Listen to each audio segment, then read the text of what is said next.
Pulso económico que, como es tradicional, empezamos echando la vista atrás, a ver cómo le ha ido a nuestro IBEX 35. Hoy con subidas 1,02 arriba, el índice general termina la sesión en 10.633,9, con algunos valores que han tenido un buen desarrollo en el día de hoy. Naturgy, el que más, sube 6,13, luego analizaremos los motivos, muchos en la jornada económica hoy que afectan a Naturgy. En segundo lugar, el Sabadell, 2,92 arriba, y en tercer lugar, Celnex, que sube 2,80. En el lado donde preponderan los inversores que quieren vender, el lado rojo. El que más, Indra, que se deja en la sesión 1,75, en segundo lugar Robi, 1,16 abajo, y en tercer lugar, ahí lo tienen, Arcelor, con 0,93 de caídas. Y a continuación les voy a adelantar algunos de los titulares de lo que va a ser, entiendo yo, el nervio central de la tertulia económica, de análisis económico que mantenemos aquí con los mejores expertos cada día para que a ustedes no se les escape un detalle. Bueno, en nuestra tertulia económica, cómo no, la gran noticia del día, que es esa comunicación de un grupo de Abu Dhabi, TAQA, de que está negociando una OPA sobre el 100% de Naturgy. No es que se haya comprometido que vaya a ser así, pero tiene esa intención. Entonces, ¿qué nos pasa? Pues que no sabemos casi nada de TAQA y que pues ha pasado en muy poco tiempo Naturgy de ser el valor menos recomendado del IBEX a tener un potencial de un 10% en caso de OPA.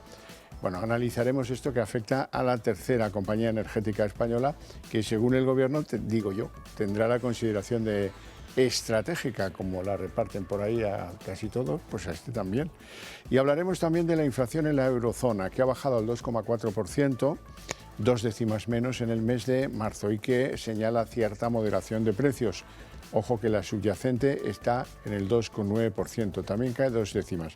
Les recuerdo que la de España está en el 3,3%. Bien, y les presento ya a nuestros invitados hoy. Don Antonio Banda, CEO de Fil Capital, muy buenas tardes. Hola, buenas tardes. Bienvenido, Antonio. Muchas gracias por la invitación. Sí, todo en marcha. Me alegra. Don Luis Francisco Ruiz, analista en CMC Markets, muy buenas tardes. Muy buenas tardes. Bienvenido. Javier. Encantado de estar aquí. ¿Todo Muchas bien? Gracias. Fenomenal. Clima buenísimo. Pues sí, la verdad es que se está mejor en la calle. Sí, está bastante mejor, esto está claro. La sesión de bolsa, el IBEX parece que ha acelerado su rebote, que ha habido cierto tirón de los bancos y sobre todo un protagonista que ha sido Naturgy, del cual hablaremos mucho. Dosifíquense bien porque... Sí, Luis. bueno, lo que hemos tenido es una jornada un poco de rebote del IBEX 35, de las bolsas en su conjunto, y un poco más del IBEX por su composición, donde el sectorial bancario pues parece que ha recuperado un poquito. Un sectorial bancario que, por cierto, lo que va de año pues ha repuntado con bastante intensidad. Y es que mañana ya empiezan a publicar resultados. Mañana va a empezar a publicar Bank Inter, dentro de poco luego llega Sabadell y bueno, y luego hasta el 30 de abril, ¿no?, que acabará, me parece que son Banco Santander y Criteria, y CaixaBank. Bien, en el entorno de los bancos, que yo creo que van a ser los que van a marcar a partir de ahora el devenir un poquito o que van a marcar el devenir un poquito del IBEX 35, es un entorno donde ya las valoraciones están un poquito más ajustadas, porque esa subida ya de 20 puntos porcentuales en precio ha hecho que ya el recorrido, ¿no?, frente a precios objetivos pues bastante más ajustado. Y además tenemos un entorno donde ya esa gran parte de subida de márgenes de intereses poco a poco ya se ha realizado, ¿no? Luego por ahí el momento de crecimiento de márgenes de intereses cada vez es más a la baja, ¿no? Y, sin embargo, no tenemos que su principal negocio, que es conceder crédito, pues parece que todavía, según las últimas cifras del Banco de España, pues continúa sin crecer, ¿no? Luego tenemos un IBEX 35 que depende de las próximas sesiones de esos resultados de la banca y que parece que van a ser el gran catalizador para ver si nos decantamos por una corrección un poquito de más intensidad o intentamos hacer un suelo. Banda. Nada, o sea, el mercado viene sobre todo cogiendo referencias de Estados Unidos. Hemos visto los comentarios de los que vamos a hablar también de Jerome Powell ayer, cómo está la situación un poco viendo la inflación. Hay un elemento clave que es también el bono a 10 años americano, que vuelve a tener ese recorrido hacia el 5%, y eso provoca que las bolsas europeas hayan tenido un par de días bastante complicados y que hoy pues hayan empezado a recuperar. Yo creo que todo este entorno, acompañado de lo que acabamos de comentar de los de que empiezan ya a aparecer los resultados del primer trimestre del año, nos pone en un entorno que efectivamente tenemos bastante claro que este movimiento en paralelo que hemos tenido en el último mes y medio puede ir hacia cualquier lado. Yo me decanto en que, con que sean un poco pues, por encima los resultados de las compañías, un poco por encima de lo que espera el mercado, esto puede tener recorrido al alza. Bueno, ojalá sea así. Nos aproximamos al tema Naturgy con una previa. Actuación de la Comisión Nacional del Mercado de Valores. Bueno, pues han suspendido la cotización de Naturgy cuando subía, no escandalosamente, subía bastante, pero no escandalosamente. Y uno se pregunta, bueno, oiga, aquí sí suspendemos el valor, y cuando pasó lo de Grifols, ¿no? Yo no acabo de entender cuáles son los criterios de esta Comisión Nacional del Mercado de Valores. Vale. Bueno, yo creo que sí que hay un diferencial entre lo de Grifols y una posición que parece que tenían que comunicar de interés de un posible posicionamiento corporativo, ¿no? En el caso de Grifols lo que vimos fue que habían sacado un informe en Estados Unidos que afectaba a la compañía. Es difícil que por un informe puedas suspender el valor, ¿no? Bueno, por sus consecuencias tal vez, ¿no? No, pero bueno, tienes ahí unos límites, eso está establecido por la normativa CMV. En este caso era clarísimo, ¿eh? O sea, al final, sí. Si además la compañía dice que tiene que mandar una información al mercado, pues ellos se cubren pues paralizando la cotización y esperando a ver si vienen estas noticias. Hemos tenido compañías paralizadas casi 15 días sin que hayan vuelto al mercado, algunas que de hecho hemos hablado aquí también, algunas ni han vuelto luego, o sea que este modelo para el caso de Naturgy implica muchas cosas. Los grandes intereses que vemos en el gas natural, toda esa evolución que viene pues ya tanto de compañías australianas como en este caso una compañía estatal de Abu Dhabi que parece que quiere entrar de forma amistosa. Y ya vemos el lío además en todos estos casos que hablaremos a lo largo del programa, pero hay bastantes cosas interrelacionadas, ¿no? Otras compañías que intervienen, intercambio accionarial, salidas en algunos casos de la posición, pero sí vemos que el gobierno, desde luego, está muy claro que no actúa de la misma forma ante situaciones parecidas, ¿no? No digo la CNMV que la veo muy claro. Bueno, es difícil saber cuándo tienes que parar la cotización, ¿no? Intervenir y...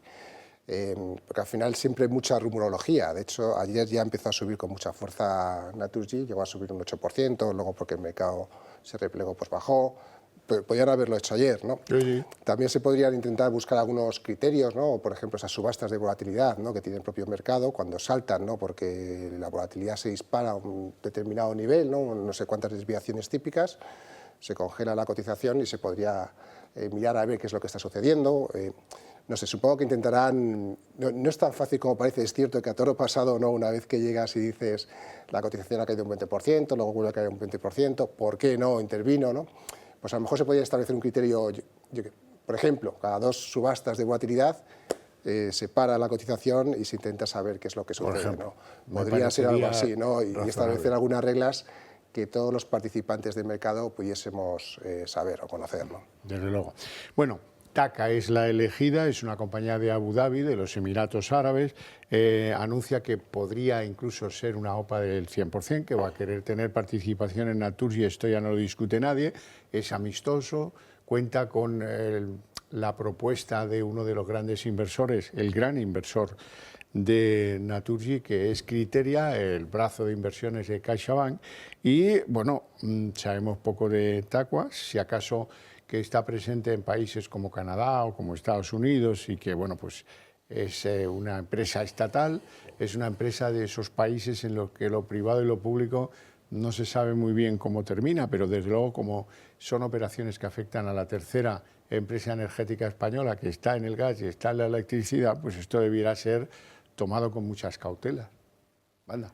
Sí, insistir además que el gobierno no para de hablar de sectores que tienen un interés especial, ¿no? Y que al final, varios artículos hemos leído hoy que esto parece que podríamos volver al antiguo INI, ¿no? O sea, una posición del gobierno a través de una empresa estatal en empresas relacionadas y de importancia fundamental. Me parece que a estas alturas pues tiene poco sentido y desde luego no creo que nos vaya a pasar. Pero la entrada de una compañía como es TAQA, en el caso de Naturgy, es bastante clara, anunciada y difícilmente vas a poder paralizarlo, ¿no? Yo creo que además hay otra serie de intereses en los que esa posición sobre todo en la parte del gas licuado, que es donde más le interesa, donde tiene una mayor posición en la compañía y donde son especialistas, pues han visto que aquí hay una compañía que tiene un balance bastante limpio, con una posición bastante interesante, que por lo tanto es factible de invertir en ella, ¿no? Ya veremos qué limitación puede poner el gobierno para que ellos no entren, o a ver si se alía con Criteria y llegan a un acuerdo, a ver cómo van a prohibir que eso se realice, ¿no? Parece que se trata de sustituir a algunos fondos, a JIP y a CVC. Eso es lo que anunciaba previamente Criteria días atrás. En ese caso concreto, ¿cómo ves tú esto de Taqua? Bien, yo creo que la empresa tiene capital para llevar a cabo la operación. Es una empresa, como bien has comentado, es una empresa cotizada, tiene una capitalización más o menos de unos 86.000 millones aproximadamente, y tiene una buena calificación crediticia, es decir, que tiene solvencia suficiente para acometer la operación. Casi está en manos del sector público, 90% está en manos del sector público. Luego es una cotizada, pero luego, en principio sí, sería que realmente lo compra otro país, ¿no? Se podría decir, ¿no? Luego, aquí hay muchas dudas. El free float de gas natural es muy reducido, porque hay menos de un 12%. La ¿no? composición accionarial, pues tenemos esos grandes participantes, ¿no? Que está Criteria y los fondos has comentado. Luego, aquí pueden ocurrir muchísimas cosas. Entiendo que pagar por la empresa demasiado, que implicaría, porque al final estamos hablando de una capitalización que podría rondar, si nos vamos a los 28 euros, de una capitalización bastante abultada, incluso para Taqua, ¿no? O para Taqua, no sé muy bien cómo decirlo. Luego, puede haber muchísimas combinaciones en todo este entorno, pero sí es cierto que cuando estamos hablando de si es estratégica o no es estratégica, también aquí deberían establecerse algunos criterios que todos más o menos supiésemos dónde está, porque si no al final es algo demasiado subjetivo. Yo entiendo que una empresa energética lo que más importa son las infraestructuras, aparte de quizás el saber hacer, ¿no? Quizás determinados avances tecnológicos, pero la infraestructura quizás es lo más determinante. Y en este caso, Naturgy no es como Red Eléctrica, ¿no? Que tiene realmente una gran parte de infraestructura, que sí sería clave en un momento determinado. Luego, aquí sí se puede haber diferencias.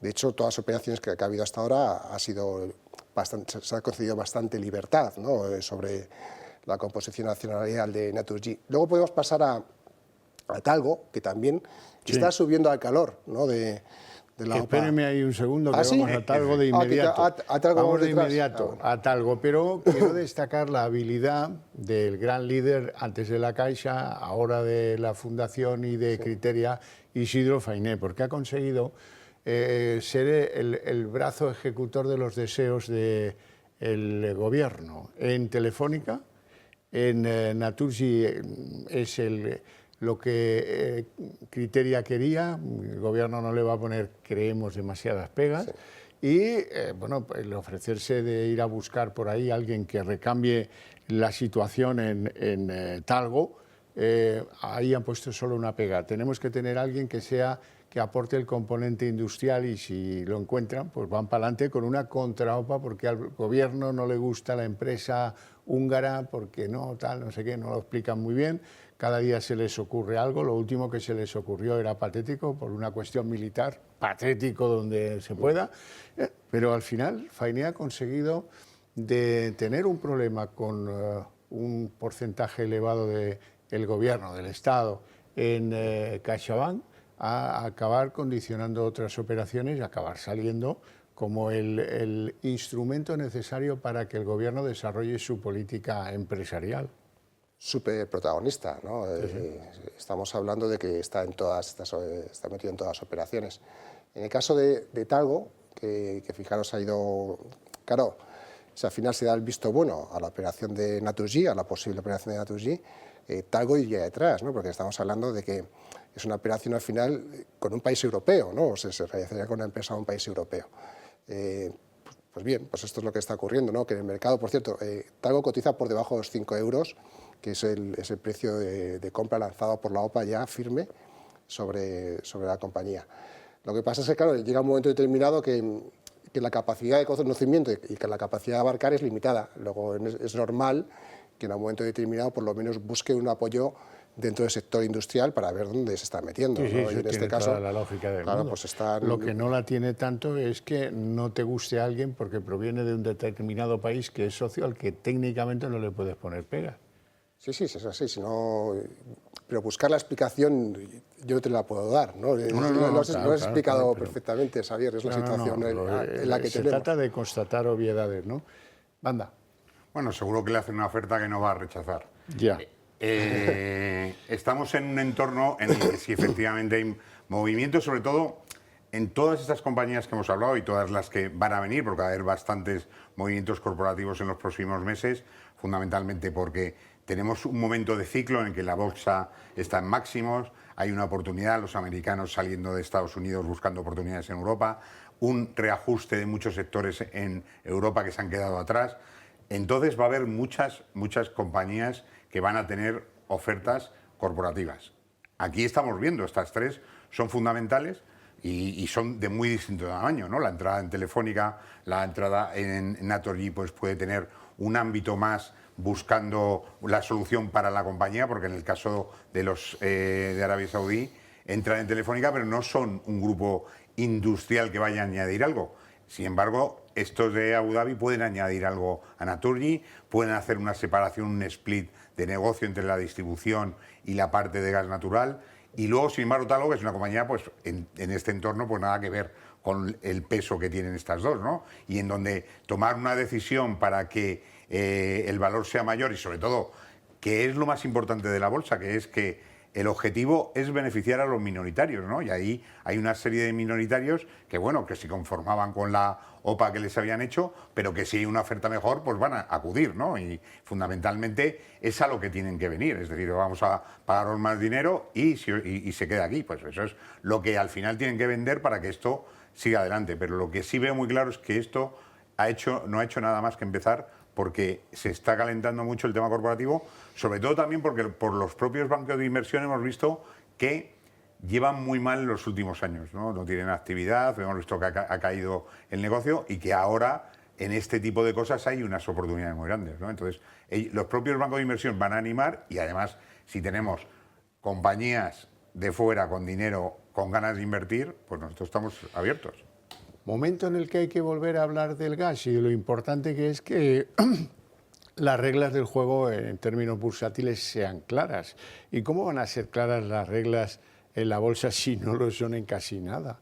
Vean, resulta que España ha aumentado, desde que empezó la guerra de Ucrania, ha aumentado, reconocido por el gobierno, un 15% las compras de gas a Rusia. Díganme si esto, después de las sanciones europeas, las prohibiciones europeas, tiene el menor sentido, pero bueno, ahí están, y tampoco parece que a Europa le interese demasiado este asunto. No, lo hemos hablado muchas veces, al final hay contratos ahí a largo plazo que tienes que mantener, porque si no tienes que cubrir los impagados, y es un tema de reparto. Es que consiste en que corto el día que los rusos entran en Ucrania o que ocupan Ucrania y se acaba esto, ¿no? No, o sea, pero incrementarlo ya es otra cuestión. Sí, pero bueno, yo creo que al final es un tema más de reparto de cuota y que no creo que vaya por el lado de intentar beneficiar a Rusia, sino al revés, o sea, quitarse la posibilidad de que tengas que pagar indemnizaciones que a lo mejor son mucho más sustanciales que quedarte con el gas. Bien, es difícil poner puertas al mar, y lo estamos viendo, ¿no? En el caso de las sanciones económicas a Rusia, pues siempre se van buscando alternativas para ir, pues bueno, ir suministrando esas fuentes de energía y mantener esos ingresos. Fijaros que las relaciones comerciales con India y con China de Rusia se han disparado. Rusia sigue vendiendo 9,5 millones de barriles diarios de petróleo, que era lo mismo que antes de comenzar la guerra contra Ucrania. Ayer se publicaron las proyecciones económicas del Fondo Monetario Internacional, el famoso World Economic Outlook, y Rusia fue el país donde más se revisaron a la alza las estimaciones de crecimiento, hasta el 3,2% para este 2024. Luego, todo tiene sus limitaciones y luego la verdad es que muchas de estas sanciones económicas que se realizan o hasta incluso trabas al comercio, Los países suelen sortearlas con bastante agilidad. Tardan un poco, pero pasado un periodo de tiempo determinado, así lo hacen. Le ocurre a China. China ya tiene muchas fábricas en México, donde fabrica componentes y luego los monta allí, y realmente es establecer un puente, ¿no?, para saltarse esas sanciones comerciales que le puso Estados Unidos. No es nada nuevo y realmente sí asusta que al final, cuando se esperaba que Rusia en un momento determinado se debilitase, va pasando el tiempo y no es así. La economía rusa está manteniendo el ritmo y ese frente de tensión geopolítica, de guerra, ¿no?, entre Ucrania y Rusia, pues se mantiene abierto. Bueno, vamos a hablar de la inflación en la eurozona. Han salido los datos correspondientes al mes de marzo y resulta que declina la inflación 2,4% con una subyacente del 2,9%. La tasa de inflación de la zona euro se situó en marzo en el 2,4% interanual, 2 décimas por debajo de la subida del 2,6% de los precios en febrero, según ha confirmado hoy la Oficina Comunitaria de Estadística Eurostat, lo que supone el menor incremento del coste de la vida en la región desde el pasado noviembre, cuando la referencia marcó mínimos desde el verano de 2021. Asimismo, en el conjunto de la Unión Europea, la tasa de inflación interanual se moderó en marzo hasta el 2,6% desde el 2,8% de febrero, la menor subida de los precios entre los 27 desde julio de 2021. Entre los países de la Unión, las menores lecturas interanuales de inflación en marzo correspondieron a Lituania con el 0,4%, Finlandia con el 0,6% y Dinamarca con el 0,8%, mientras las subidas de precios más intensas se registraron en Rumanía con el 6,7%, Croacia con el 4,9% y Estonia y Austria ambos con el 4,1%. En el caso de España, la tasa de inflación armonizada alcanzó en marzo el 3,3%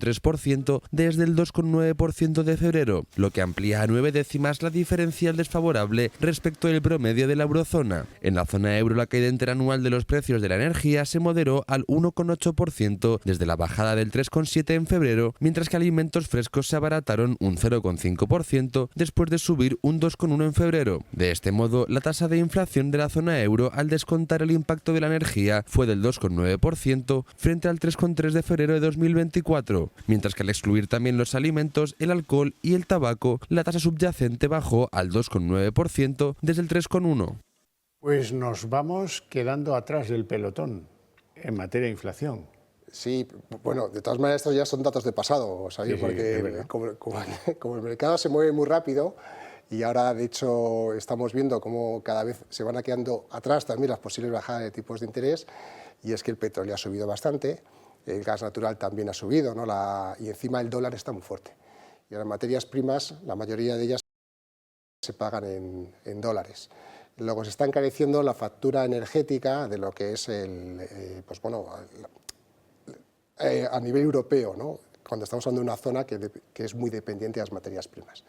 Además estamos viendo que solamente ya no es energía, porque esas sanciones geopolíticas, ¿no?, se han extendido, por ejemplo, a Rusia y ha disparado, por ejemplo, el precio del cobre. Luego estamos viendo cómo hacia metales industriales también se va tensionando un poquito más la subida de precios.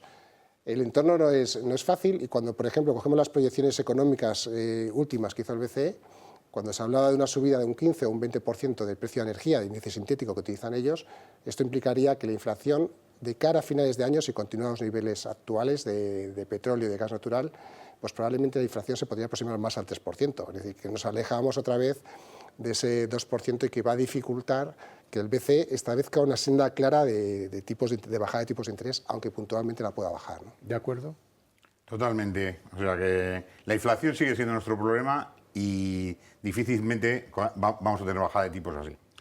Bueno, pues no tenemos más tiempo, lo tenemos que dejar aquí, con mi agradecimiento a ustedes dos por su presencia y por sus opiniones, a ustedes por su paciencia y su interés. Para ustedes tengo premio. A la vuelta de publicidad arrancamos aquí la redacción abierta de la tarde.